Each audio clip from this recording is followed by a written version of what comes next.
రాష్ట్రంలో రాజకీయాలు ఆసక్తికరంగా మారాయి. అధికారం కోసం అధినేతలు వ్యూహాలు రచిస్తుంటే పార్టీ నాయకులలో అంతర్గత కుమ్ములాటలు ఇబ్బందిగా మారుతున్నాయి. తాజాగా బెజవాడలో తెలుగుదేశం రాజకీయాలు పీక్స్ కు చేరుకున్నాయి.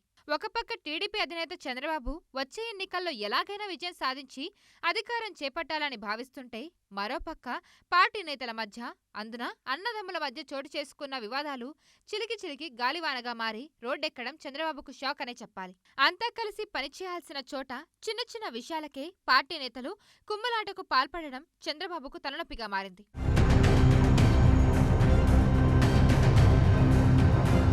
తెలుగుదేశం పార్టీ నుంచి విజయవాడ ఎంపీ టికెట్ కోసం కేశినేని బ్రదర్స్ కొట్టుకుంటున్నారు. సిట్టింగ్ ఎంపీ కేశినేని నాని మరోసారి తాను బరిలో దిగుతానని అంటుండగా, ఆయన సోదరుడు కేశినేని చిన్ని తనకు అధిష్టానం అండదండలు ఉన్నాయని చెప్తున్నారు. ఈ నేపథ్యంలో తిరువూరులో జరిగిన టీడీపీ సమన్వయ కమిటీ భేటీలో ఇరు వర్గాలు బాహాబాయికి దిగాయి.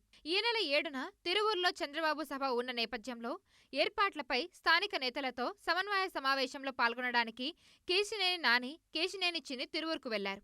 అయితే ఫ్లెక్సీల్లో కేశినేని నాని ఫోటోలు లేకపోవడంతో నాని వర్గం ఫ్లెక్సీలు చింపి కుర్చీలను విరగ్గొట్టి ఆందోళనకు దిగింది. అంతేకాదు, నియోజకవర్గ ఇన్ఛార్జి దత్తుపై కూడా కేశినేని నాని వర్గం ఆందోళన చేపట్టింది. నాని వర్గీయులు చించేసిన ఫ్లెక్సీలలో పవన్ కళ్యాణ్ ఫోటోలు ఉన్నాయని జనసైనికులు నిరసనకు దిగారు.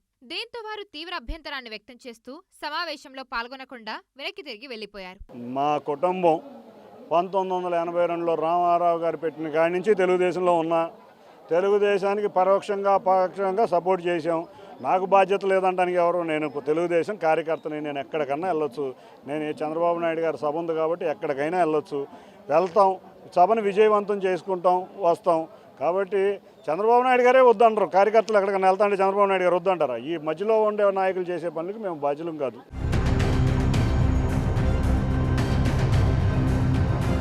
ఫ్లెక్సీల ఘటనపై కేశినేని నాని ఆగ్రహం వ్యక్తం చేశారు. అసలు పార్టీలో చిన్న ఎవరు, ఎంపీనా ఎమ్మెల్యేనా అంటూ ఫైర్ అయ్యారు. ఇలాంటి ఘటనలు జరుగుతున్నాయని తాను సభలకు దూరంగా ఉంటున్నానని చెప్పారు. యువగళం పాదయాత్రలోనూ అందుకే పాల్గొనలేదన్నారు. చంద్రబాబును పట్టించుకోవడం లేదని ప్రచారం చేస్తున్నారని, కానీ తాను ఓపికగా ఉంటున్నానని స్పష్టం చేశారు. చంద్రబాబు కోసం, టీడీపీ అధికారంలోకి రావడం కోసమే ఎన్నో అవమానాలు భరిస్తున్నానని కేశినేని నాని పేర్కొన్నారు. విజయవాడలో ఒక క్యారెక్టర్ లెస్ ఫెలో తనను చెప్పుతో కొడతానని ప్రెస్ మీట్లో చెప్పాడని, పొలిటికల్ బ్యూరో సభ్యుడు ఒకడు గొట్టంగాడు అని వ్యాఖ్యానించారని నాని గుర్తు చేశారు. టీడీపీకి దక్కాల్సిన విజయవాడ మున్సిపల్ కార్పొరేషన్ను అమ్ముడు పోయి చెడగొట్టారని ఆరోపించారు.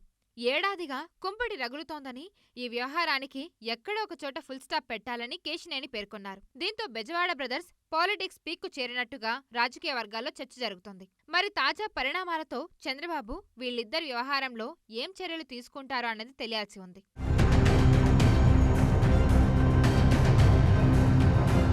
మరిన్ని వీడియోస్ కోసం ఛానల్ ని సబ్స్క్రైబ్ చేయండి. లేటెస్ట్ అప్డేట్స్ కోసం వాట్సాప్ ఛానల్ ని ఫాలో చేయండి. అండ్ లింక్ డిస్క్రిప్షన్ లో ఉంది.